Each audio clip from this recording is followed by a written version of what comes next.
আমাদের যে বক্তব্য ছিল, আমরা অন্তর্বর্তীকালীন সরকারকে দায়িত্ব গ্রহণের পর থেকে সহযোগিতা দিয়েছি। কেন দিয়েছি এটা ব্যাখ্যা করেছি। আমরা জনগণের পক্ষ থেকে দেশের স্বার্থে সহযোগিতা দিয়েছি। এই জন্যেই ঐকমত্য কমিশন দায়িত্ব গ্রহণের পর জাতির কাছে প্রতিশ্রুতি দিয়েছিলেন সংস্কার করবেন, গণহত্যার বিচার করবেন, সুষ্ঠু গ্রহণযোগ্য নির্বাচন করবেন। এটাই ছিল এই বিপ্লব বা গণঅভ্যুত্থানের আকাঙ্ক্ষা। সেই কমিটমেন্ট এবং আকাঙ্ক্ষা মিলে গেছে। আমরা জনগণের স্বার্থে পাশে দাঁড়িয়েছি, সহায়তা করে আসছি। আমরা বলেছি আজকের এই দিনেও আমরা একই প্রত্যাশা ব্যক্ত করছি যে আমরা যে সহায়তা অতীতে দিয়েছি, আজকেও দিচ্ছি, আগামীতেও দেব। সেটা যদি বিপ্লবের আকাঙ্ক্ষা বাস্তবায়নের জন্যই সরকার কাজ করে। এখন ঐকমত্য কমিশন 2 পর্বে যে আলোচনায় 84টি বিষয়ে ঐকমত্য হয়েছে বা পৌঁছতে পেরেছে, ডিসেন্ট সহ যদি ঐকমত হয় তাহলে এটা একটা ঐকমত। যেমনটি আদালতে 3 জন যদি বেঞ্চে থাকে, একজন দ্বিমত করলে কিন্তু রায় হয়ে যায়, আরেকজনেরটা অপিনিয়ন বা মতামত হিসেবে গণ্য হয়। এটার নামে হচ্ছে নোট অফ ডিসেন্ট। তো আমরা সেই দৃষ্টিকোণ থেকে তুলে ধরেছি, অর্থাৎ এটা বুঝিয়েছি যে জুলাই চার্টারটা কিন্তু 84টা বিষয় আমরা সবাই এক হয়েছি। সুতরাং জুলাই চার্টার প্রণয়নের ক্ষেত্রে আর কোনো ব্যারিয়ার নাই, এখানে আলোচনারও কিছু নাই। আলোচনার জায়গা হচ্ছে এটা কীভাবে বাস্তবায়ন হবে। বাস্তবায়নের ক্ষেত্রে আমরা বলেছি এটা স্বাক্ষরিত হবে, স্বাক্ষরিত হওয়ার একটা রাষ্ট্রীয় দলিল হিসাবে স্বীকৃত হবে। যদি এটা আইনি প্রক্রিয়া না আসে তাহলে স্টেট এভিডেন্স হিসাবে, ডকুমেন্ট হিসাবে এটা স্বীকৃতি পায় না।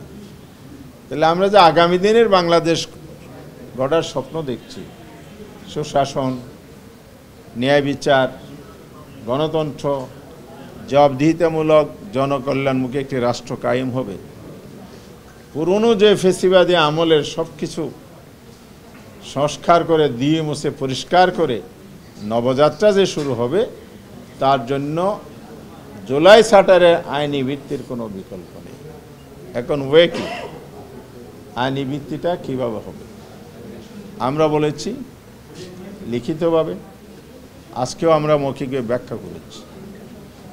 আমরা বলেছি এটা হতে হবে একটা শক্তিশালী আইনি ভিত্তি, যাতে পরবর্তী এটা চ্যালেঞ্জের মুখে না পড়ে, চ্যালেঞ্জ করে এটাকে আবার রহিত করার সুযোগ না পায়। বাংলাদেশে এই ধরনের ইতিহাস আছে, অনেক বিষয়ে আইন হয়েছে, আবার এগুলো চ্যালেঞ্জ হয়েছে, রহিত হয়েছে, এমনকি কনস্টিটিউশনাল অ্যামেন্ডমেন্টও কিন্তু রহিত হয়েছে। ষোড়শ সংশোধনী সাম্প্রতিককালে যেটা হয়েছে, এটা কিন্তু পার্লামেন্টের সংশোধনী, সেটাও কিন্তু বাতিল হয়ে গেল। তাহলে আমরা এমন একটা কাজ করতে চাই আইনগতভাবে, যেটা কোথাও চ্যালেঞ্জ হলে টিকবে না। সেটার ওয়ে হচ্ছে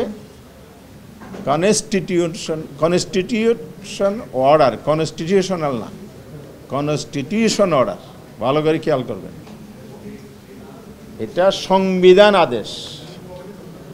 কনস্টিটিউশনাল তো সংবিধানের ভিতরে ব্যাখ্যা করার সুযোগ আছে। যেহেতু বাংলাদেশের সংবিধান গণঅভ্যুত্থানের প্রেক্ষিতে যে সরকার গঠন হয়েছে, সেটা সাংবিধানিক প্রসেস হয়েছে, এবারে বিতর্ক আছে। তাহলে একটা দুর্বলতা এখানে আছে। অর্ডার শিটটা আপনারা নিশ্চয় পেয়েছেন। অর্ডার তো না, এটা অ্যাডভাইজার। অ্যাডভাইজ যেটা করেছে আমাদের অ্যাটর্নি জেনারেলের ওপিনিয়নের প্রেক্ষিতে সুপ্রিম কোর্ট, এটা কোনো আইনি ভিত্তি রচিত হয়েছে বলে অনেকেই মনে করে না, এটা একটা সাজেশন। একটা সাজেশনকে লিগ্যাল বেস ধরা, সেই ভিত্তিতে একটা সরকার গঠন করা, এটা অনেকেই ভুল বলছে। লিগ্যাল এক্সপার্ট অপিনিয়নে এটা ভুল বলে মতামত এসেছে। তাহলে এই ধরনের আরেকটা ভুলের পথে আগানো যাবে না। সংবিধানের 106 অনুচ্ছেদের বলে যেটা বলা হচ্ছে, এটা আগেও একটা ভুল পদক্ষেপ ছিল বলে অনেকেই মনে করে লিগ্যাল এক্সপার্টরা, এবং এখনও একই লাইনে যদি আমরা হাঁটি তাহলে আবার এটা চ্যালেঞ্জে পড়বে। তাহলে আমরা কি সারা জীবনে এই ক্রাইসিসে ভুগবো? সারা জীবনে আমরা রক্ত দেব, জীবন দেব? আমরা কি বারবার এরকম একটা ফেসিবাদের উত্থানের একটা পথ উন্মুক্ত রেখে আবার ফেসিবাদকে ফিরিয়ে আনার জন্য অবকাশ তৈরি করে রেখে যাওয়ার জন্য সংস্কার করছি? অবশ্যই নয়। সেই জন্য সংবিধান অর্ডার 2025 নামে যদি অর্ডারটা জারি হয়, এটা কোথাও চ্যালেঞ্জ করার সুযোগ নাই, এবং এটাই আইনগতভাবে শক্তিশালী একটা অবস্থান। অতীতে এগুলোর অনেক উদাহরণ আপনাদের সামনে আমরা দিয়েছি। 70 সালের এলএফের কথা বলেছি, 77 সালেরটা বলেছি, 91-এর যে সংসদীয় পদ্ধতির পুনর্বর্তন, প্রেসিডেন্ট সিস্টেম যেটা বাতিল করা হলো, এই সব বিষয়ে রেফারেন্স অনেক আছে। এটার চাইতে আরও শক্তিশালী অর্ডার এটা হবে, কারণ আর্টিকেল 7-এ যে জনগণের পরম অভিপ্রায়ের কথা বলা আছে, তার ভিত্তিতে যদি এই কনস্টিটিউশন অর্ডারটা যদি হয়, এটা সবচেয়ে শক্তিশালী হবে। এরপরে আমরা বলেছি সরকার এটা করার পরে এটাকে আরও শক্তিশালী করতে পারে, মানে শক্তির উপর শক্তি, জোরের উপর জোর হবে যদি এটাকে আবার রেফারেন্ডামে দেয়া হয়। বাংলাদেশে 3বার রেফারেন্ডাম হয়েছে, এগুলো আপনারা জানেন। সে একই রেফারেন্সে আমরা রেফারেন্ডামে যাই, তাহলে আর বিন্দু পরিমাণও সিদ্ধ ও মুক্ত থাকার সুযোগ এখানে নাই। আইনি চ্যালেঞ্জ বা অন্য কোনোভাবে চ্যালেঞ্জ করার সুযোগ আর থাকবে না। আমরা এই প্রস্তাবটা দিয়েছি। এবারে দ্বিমত যদি থাকে, ঐক্যমত্য কমিশন গঠিত হয়েছে তো ঐক্যমতে আনার জন্য, তো ঐক্যমত্য কমিশন এটা আলোচনা কন্টিনিউ করে সবাইকে একমত করতে পারে, কাছাকাছি আনতে পারে। যেমন 84টা তো হয়েছে ঐক্যমত, একই প্রক্রিয়া এখনও বাস্তবায়ন প্রক্রিয়ার মধ্যে ঐক্যমতে আসতে পারে। সরকার নিতে পারে, সরকারে একটা পদক্ষেপ নিতে পারে। লিগ্যাল এক্সপার্ট ওপিনিয়ন ওরা নিয়েছেন, সেখানে বেটার অ্যান্ড বেটার, সবচাইতে উত্তম যেটা আমরা যেটা বলেছি, সেই অপিনিয়নটা ওখান থেকেও আসছে। গভর্নমেন্টের এক্সপার্ট কমিটি কিন্তু এই ওপিনিয়ন দিয়েছে, কনস্টিটিউশন অর্ডার যেটা আছে সেটা দিয়েছেন ওনারা। এরপরে আমি শেষ করছি, আমার শেষ হয়ে গেছে।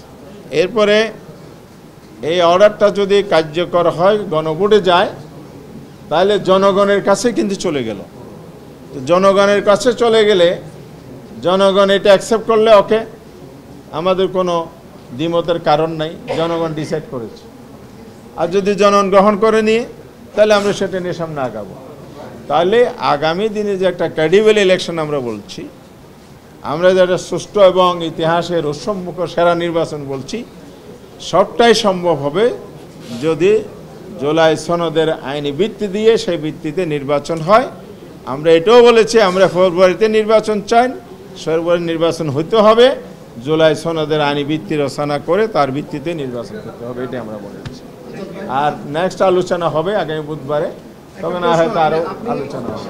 বলবেন এই তো বুঝছি, আমি আপনার পয়েন্ট বুঝে গেছেন, তো উত্তর দিতে চাচ্ছি না। এটার সাথে একটু যোগ করি, সেটা হচ্ছে যে আপনারা এতটুকু স্টার্ট ছিলেন রেফারেন্ডাম এবং এই সনদের ভিত্তিতে নির্বাচন, এই জায়গা থেকে আপনারা একেবারে সরেন নাই। আজকে আপনি বললেন, সকালেও বলেছেন, এখনো বললেন যে সাংবিধানিক অর্ডারের মাধ্যমে আপনারা এটা বাস্তবায়ন আপনারা মেনে নিবেন। বিএনপিও দেখলাম যে কিছু জায়গা থেকে সরে এসে তারা আপনারা সুপ্রিম কোর্টের কথা বলল।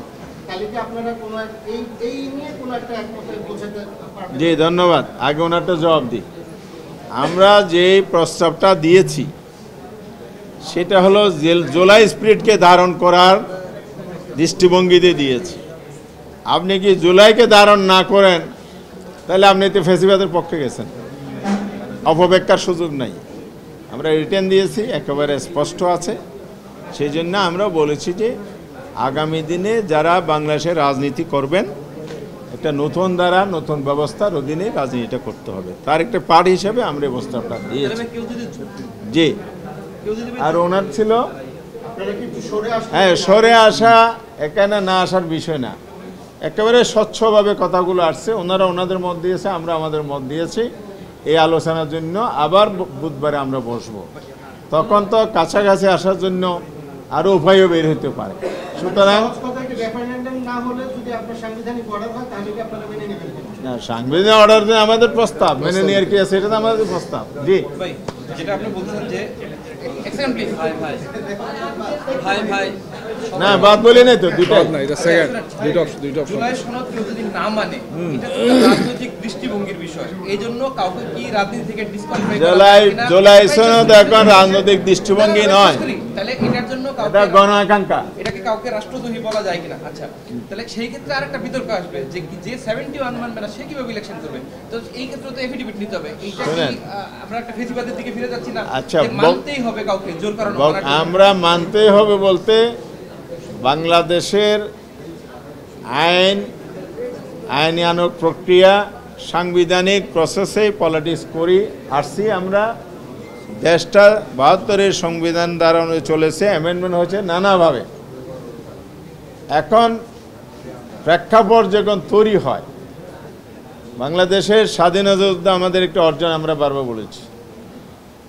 বাংলাদেশকে মেনে নিয়েই কিন্তু সবাই রাজনীতি করছে, আমরাও তাই।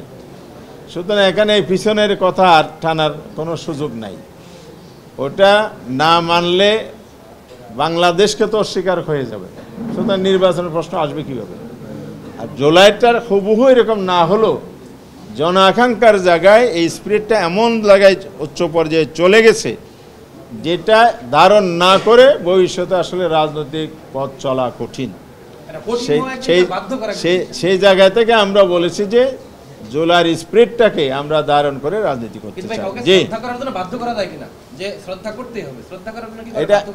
এটা বিষয়টা হলো প্রস্তাব আলোচনা হয়ে যে জায়গায় কনক্লুশন হবে সেই জায়গায় না আমরা এটা বলতে পারি। আমরা তো আলোচনা ক্লোজ করি নাই, 17 তারিখ তো আলোচনা হবে। জি জি, থ্যাংক ইউ।